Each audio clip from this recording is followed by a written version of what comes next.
Hello, hello, hello. um, yeah, I hope everybody's having a fantastic. Today is Thursday. I am all mixed around. I definitely was going to say Tuesday. Um, Glad it's Thursday. I don't even know where the week went. Yeah. Anyways, that clearly shows that I've had a great, very productive week. But yeah, so as always, we're going to start off with some wins. So please, if you're watching this, drop it down in the chat. And if you're watching this on replay, always hashtag replay because Darcy and I do look. And also, if you can write hashtag replay, you should write down a win as well.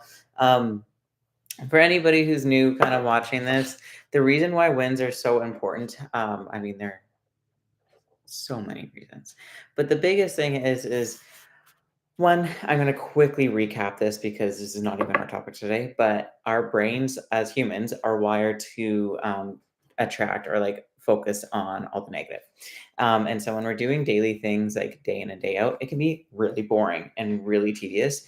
And changes that are sustainable happen like they're not the things that you see on magazines that are like drop 20 weeks in 2 weeks. That's just one, complete BS, but two, you're not actually making any real progress. Like you're dropping just so much body weight. But anyways, so it's going to be taking, if you want to actually lose fat, it's going to take time because our bodies actually just aren't like physically, it's impossible unless you have a disease to lose fat that quickly. So that's why it's so important to focus on wins because when you do day in and day out of all these things that sometimes might be very mundane or tedious, it can start to weigh on you when you're not having that quick result, that quick gratification, because that's what we also want as humans is we want that quick gratification. That's why, fad diets that are like lose 20 pounds in 2 weeks, they do so well and they attract so many people.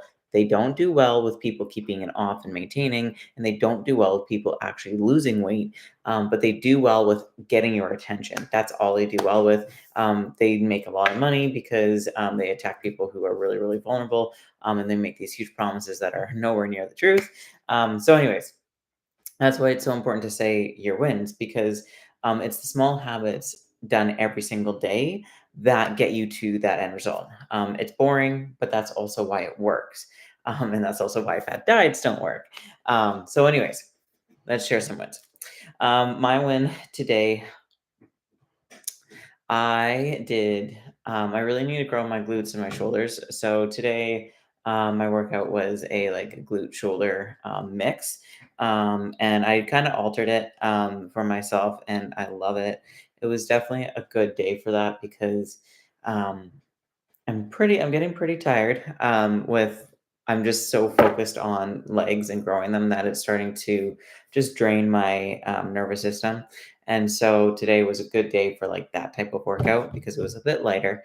Um, and when I mean lighter, the intensity that was there, the weight was there. It's just there was the way less compound movements because there's certain areas in my body that I need to bring up for my shows. So yeah, it was nice. It was lovely. But yeah, share some wins, share it in the chat. But moving on, we are going to be talking about mind muscle connection and tempo. The reason why I want to bring this up is because I've gotten some form videos lately, and a reoccurring theme that I'm seeing is tempo being very off. Now, in the app, I program tempo for every exercise, unless if there's like one exercise that doesn't have tempo, that's normally because it's something like, for example, band and monster walks, where you're like the band is around like just above your knees or just below your knees and you're stepping out, stepping together. Like there's no real count that I really care for as long because you can't like sprint through it. Like that would be insanely hard. And no one's going to do that. And so if you go slow, that's totally fine. If you go like a medium pace, that's totally fine. And you're definitely not going to be going any faster than that. So that's why like that might not have a tempo. But most like lifts actually have a tempo. And it's really important to see that. So if you are watching this and you're like, I had no idea there was a tempo assigned to my exercises, when you go on the app, let me think if I can just do this very quickly. When you go onto the app, um, okay, so when you go into the app and you start your exercise, you hit start or whatever, and that'll be your first exercise. And it'll be like the name, and right underneath, it'll be in like a lighter gray. You'll still be able to see it, but it'll say like something like 1130. So they'll have four numbers always, always four numbers. Sometimes I even put SLOW, just means slow. So just do that exercise slowly. But normally there's going to be four numbers. And what it means is however you start that movement, that's how I want you to count. So let's take the example of 1130. So let's say that I'm doing shoulder press. This is a great one because I'm sitting. Let's say I'm doing shoulder press and it says 1130. I start my shoulder press like this. So I'm going to count 1000, 1000, and then I'm going to count three counts. So 1000, 2 1000, 3 1000. And then zero means I don't count. So I start in this position here. I go 1000, and then it's 1130. So then I hold it for 1000, and now it's three. So I go 1000, 2 1000, 3 1000, and here is zero. So then I don't pause here. I go right back into 1000, and go 1000, then I go 1000, 2 1000, 3 1000, 0. So I go back up, right? So it's most exercises are broken down into four stages. Like I mentioned, you're starting.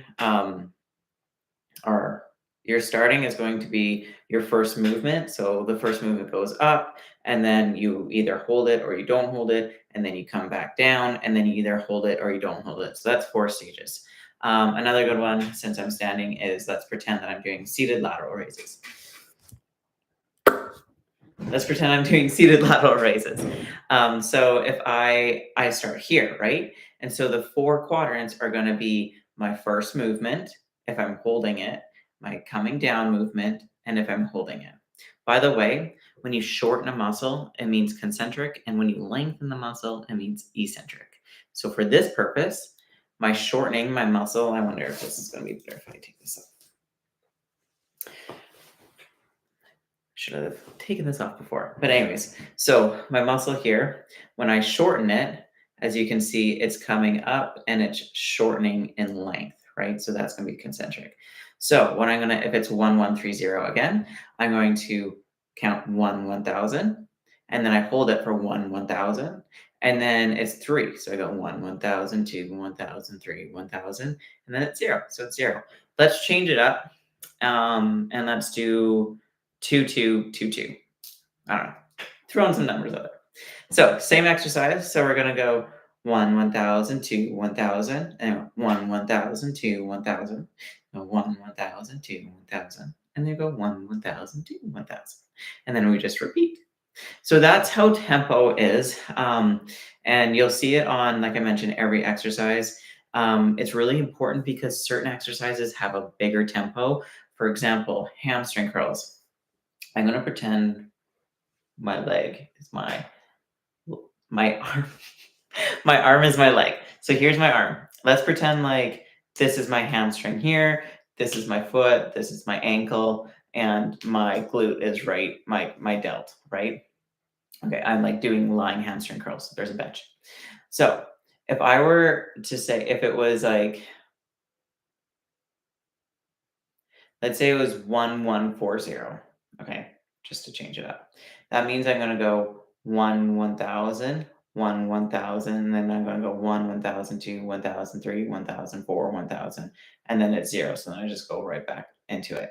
Sometimes it's gonna be like 0040, or sometimes depending on where you start, it might be like 4000. And that just means you're not like whipping it up. You're just going to go, if it's all zeros but the four, so if it's 0040, it's going to go up, and then you're not holding it. You're going to go 1 1000, 2 1000, 3 1000, 4 1000, go right back into up, 1 1000, 2 1000, 3 1000, 4 1000, and then 1 1000, 2 1000, 3 1000, 4 1000. So that's just an explanation on how to kind of count that tempo. And it's really important to make sure that you are using tempo, because I really like to focus on the eccentric and the concentric in different ways. So concentric, normally we shorten it as quickly as we can, like more explosive movements. So we try to like really lift the weight. Your form needs to be perfect though. So we try to lift the weight faster to really contract the muscle faster. And then when we're lengthening it under load, that's where we want to go slower more of the time, more often. anyway, more often. For different reasons, but we put different stimulus on the muscle, and this just actually helps us grow more. Now, if you're doing like mediocre tempo, like up and down, like it's slow, it's gonna be fine. I just find that it's more optimal doing this way. There's so many different methods out there, strategies out there on tempo for more like for optimal muscle growth. Sometimes people like keep it even, sometimes people go really slow with eccentric. Sometimes people go really slow with concentric. Um, the one thing that I never, ever, ever, ever, ever want to see is very fast eccentric, mainly because you're just way more prone, or not way more prone, but the risk of injury goes through the roof. Because if you imagine it this way, with my hamstring leg again. If I like went up fast for concentric, like see, okay, so see my bicep, this is my hamstring. Do you see how it's shortening? Okay, so that's concentric. And you see how it's lengthening? Eccentric. So if I went fast with concentric and then I went fast with eccentric, but it's under load, if I went fast, then I can tear a hamstring, I can injure myself. So that's why it's really important to go slow. That's mainly due to tendon, and there's like Golgi bodies, not Golgi bodies, tendon. Oh my god. Anyways, the word's escaping me. Very close to that. I am thinking of goji berries though. Anyways, and they can just tear, honestly, and that's most of the time where your tendon will just let go, and then your muscle will tear. So we always want to make sure that eccentric is slow, and also there's just so much evidence and research out there showing that slower eccentric builds a lot of muscle. Again, there's other strategies out there too that show that they provide just as much muscle growth in this other way. I just find that this is the fastest with great results, and so that's something that I always like to opt for, and it's super easy to follow. So just make sure that you're looking at those, because sometimes I add in a bigger eccentric, like a longer eccentric for different reasons, and sometimes slightly shorter. Um, so now moving on into mind muscle connection. Um, for a long time, I'm going to give you a little story. For a long time, I just thought that if I was doing the movement and I was adding weight and going up in reps, that I would build muscle. And essentially, yes, you will. However, you can be very, very, very hurt by this as well if you're just doing the movement, right? Um, I like your muscles will still be working. However, if you want to really optimize muscle growth, it's really important to have mind muscle connection. So when I did that, I actually my strength went through the roof. I was able to like hip thrust like 3.5 plates aside. This was years ago, by the way. Like 3.5 plates aside for me now is, um, what I do now. But back then, like my strength went up really, really well. And in my opinion, not in my opinion, my thoughts, I was like, my weight is going up. My reps are relatively the same as saying, or going up slightly within my rep ranges. And I was like, I should have built, like, I was so excited to do my show because I'm like, my glutes are going to be so big. I leaned down for my show, and there was no change. I should have pulled it up, actually, my photos from years ago to show you, because there was, I kid you not, no change. And yes, I was eating enough food and all this kind of stuff. I definitely could have been, my nutrition could have been better, but there still should have been some sort of change um, for what I was doing. And so that was a hard lesson that I learned. Mind muscle connection is very important. Now, it doesn't have to be like incredible for every single lift, but you definitely want to be able to at least, like, when you're doing a warm up set, feel that muscle, make sure that you're working that muscle before going heavier. It's just a good rule of thumb to follow, just to avoid any possible consequences. Like what I did, avoid what I did. So when you're doing a movement, if you're struggling to feel, what mind muscle connection only means is you feeling the muscle working that you're trying to work. Okay, fancy term kind of to say it. So if I'm doing shoulder press and I am like pushing up, and I'm coming down, and I'm like, I don't feel it during the movement. I definitely don't feel it after the movement. Then I would recommend starting with a warm up set and decrease your weight by like 50% or even more. Have a little bit of weight just so you can like challenge the muscle, but you also can do it body weight if you have enough challenge. For example, if I'm doing a Bulgarian split squat, I don't need weight. I can do it body weight and I will feel it because my body itself is heavy enough where I can feel the muscle working. But I mean, like if I'm just doing like lateral raises, I can do this and not really feel my shoulders at all because it's a smaller muscle, right? And my arms don't weigh that much. Um, so for shoulder press, let's say I'm doing shoulder press, I don't feel it. Let's first step, drop the weight by 50%. Now let's do around anywhere between 7 to 10 reps and go slow because the slower you go, the more you're going to be able to actually feel it rather than if you're just like, looks like I'm fist bumping. Anyways, so if I'm standing in here, let's say I was using 20 pounds a side, I'm going to now be using 10 pounds a side. I'm going to go slow up and slow down. Um, so let's say I go up and I'm using the 10 pounds each side, and then I slowly want to come down. And all I'm thinking of is my muscle right here. So when I'm pushing up, I'm thinking of this part here coming up and like shortening this way. And then when it comes down, I'm thinking of this part here. It's just lengthening when it comes down. So I really want to think and like imagine that muscle working like throughout that entire time. So when it comes up and when it comes down, like stretching that muscle. When it comes up, like contracting it. I'm gonna say shoulders is a harder one, more often than like your legs, for example, or biceps. Biceps is an easy one. Um, Sometimes it's super easy for some people, and sometimes other areas of the body are super easy for others and not for other people. So don't stress. Don't be like, why can everybody get this, but I can't. Guarantee you, someone else can't as well. So let's take a bicep curl for example. This is my weight. Let's say I was doing like preacher curls. Great setup. So if I was going like this and I was able to feel it, I'm gonna drop the weight and I'm gonna go really slow. So I'm gonna go slow up and I'm gonna go slow down. But all I'm thinking of is this muscle right here shortening. So I'm really trying to squeeze is what I'm thinking is like I'm trying to squeeze this muscle as hard as I possibly can. Even with my phone, not that this is any weight, but so see here, do you see how I can do this muscle this movement, and there's not much actual contraction, right? Let me go closer because I'm doing preacher curl. But now let me think of actually squeezing that muscle. So I go like this, and I'm actually squeezing, squeezing, and coming down, coming down.